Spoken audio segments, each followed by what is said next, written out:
Assalamu alaikum aziz yurttaşlar. Urganch şehir merkezindemiz. Lucho'ya köçedeyim. İstikbal'ın yanından girip geldik. Bir yerde Tinchlik Toyxona arkasında. Milli Bank, Al-Xorazmiy köçe. Bir yan tarafımız Xorazm Palas, Mir Cafe. Toçkamızın zor yerinde 2 qavatlı doğumuzu birinci qavatında arzanlıqda 100% tayyor. Barcha jihozlari bilan ajoyib remontdan chiqqan kvartira sotib qo'yiladi. Srochniy birgalikda ko'rib o'tamiz. Yurttaşlar sotib qo'yilgan xonadonimiz ishi bo'ladi yine. İşkimiz almaskan, içerlerim acayip remontdan çıkan. Bismillahirrahmanirrahim. Gireveş prikojumuz yine. Doğrumuzda kuhne. Umaylık kılıngan bir de kafirle kılıngan.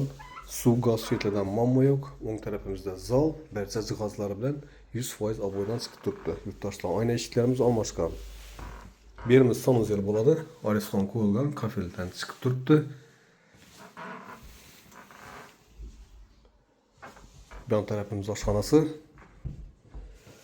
Gaz plitamiz bor, tishkalar bilan fartuqlar urilgan, xolodilnik qo'yilgan zamonaviy Arifel turistik firma. Bu konturli kotelga ega. Oyoq kiyimiz 100% pol. Üstünden gilamlar döşenib turibdi yurttaşlar. Bu yerimiz xonasi. Bu yerni yana spalniyat qo'yibdilar. Bu yerda ham komplekt garniturlarimiz bor ayni.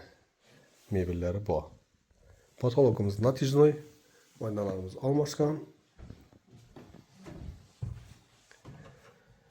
Acayip bir kvartira yurttaşlar. Bir xona. Kir maşinimizdan bor ekan. Bahasını aytib o'taman yurttaşlar, 260 milyon so'm kelishib beriladi. Dekkan bozoram yaqin. Otizam bor. O'zini собственный. Ichida bir topchan qo'yib, xudo xolsa shashlik pishirib o'tiradigan mestasi bor. Shu kvartira deyishli.